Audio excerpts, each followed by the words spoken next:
నేను స్కూల్ చదివింది MPP school 10వ అధ్యాయం 11వ వరకు.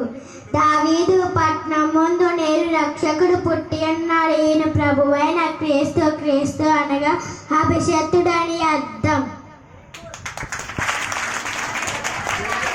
నా పేరు శిరీష. నేను 6th క్లాస్ చదువుతున్నాను. సర్వోన్నతమైన స్థలముల్లో దేవునికి మహిమనీయు.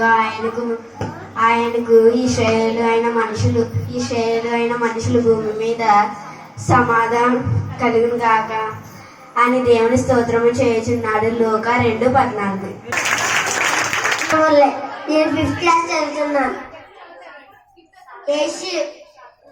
యేసు మొద్దు నుండి చిగురు పుట్టెను, మని వేరే నుండి అంకురం ఎదిగి ఫలించును. యేసయ్య. చెప్పండి. నా పేరు సోమేశ్వర్. నేను 5th క్లాస్ చదువుతున్నాను. ఇదిగో నీవు గర్భము ధరించి ఆయనకు కుమారుణ్ణి కని ఆయనకు యేసు అనే పేరు పెట్టింది అని మరియతో దూత చెప్పాను. లూకా 1:31.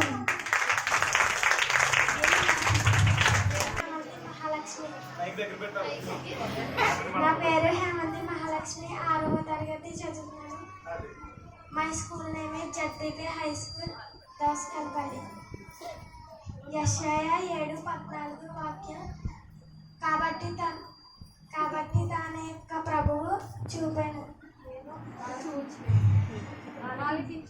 అలంకించుడి, కన్యక గర్భవతి అయి అతని కుమారుని కని అతనికి హిమాలయం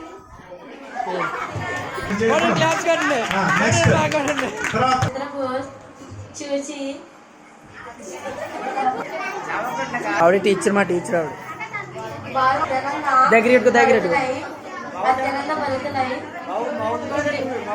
ఇంటిలోకి వచ్చి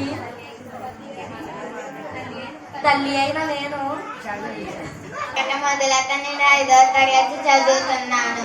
సిఎస్ నివాసులారా బహుగా సంతోషించుడి. యెరూషలేము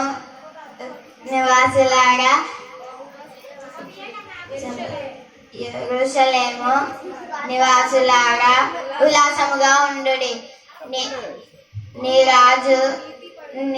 రాజును నీతి పళ్ళను రక్షణ గలవాడును దీనుడైనను గాడిద పిల్లను ఎక్కి నీ యొద్దకు వచ్చుచున్నాము. నేను 5th క్లాస్ చదువుతున్నాను. చెప్పి సార్. దానికి ఇదే మీ కన్నవాళ్ళు ఒక శిశువు పొత్తిగుడ్డలో చుట్టబడి ఒక తొట్టెలో పండుచునేమో మీరు చూచేదవారని వారితో చెప్పాను. 1:12. తన ప్రజలను వారి పాపం నుండి ఆయన రక్షించును గనుక ఆయనకు యేసు అని పేరు పెట్టదవనను. యేసు అంటే రక్షకుడు అని అర్థం. సత్యాన్ని 4వ తరగతి చదువుతున్నాను. 11వ వాక్యం. ఇదిగో ప్రజలందరికీ కలగబోవు మహా సంతోషకరమైన సువార్త నేను గుర్తు చేస్తున్నాను. పేరు భాగ్యశ్రీ. నేను 5వ తరగతి చదువుతున్నాను. ఎలాగనగా మనకు శిశువు పుట్టెను, మనకు కుమారుడు అనుగ్రహింపబడును, ఆయన భుజము మీద రాజ్యభారం ఉండును. ఆశ్చర్యకరుడు, ఆలోచనకర్త, బలవంతుడైన దేవుడు, నిత్యుడగు తండ్రి, సమాధానకర్త, అధిపతి అని అతనికి పేరు పెట్టును. నా పేరు అనురాధ. నేను 6th క్లాస్ చదువుతున్నాను. మాది మల్లెపల్లి. సామెతలు 3:10. నా కుమారుడా, నా ఉపదేశము మరువకుము, నా ఆజ్ఞలను హృదయపూర్వకముగా గైకొనుము. అవి దీర్ఘాయువును శుభజీవమును గడిచి సంవత్సరమును శాంతిని నీకు కలుగ చేయను. దయను సత్యమును ఎన్నడను నిన్ను విడిచిపోనీయకము.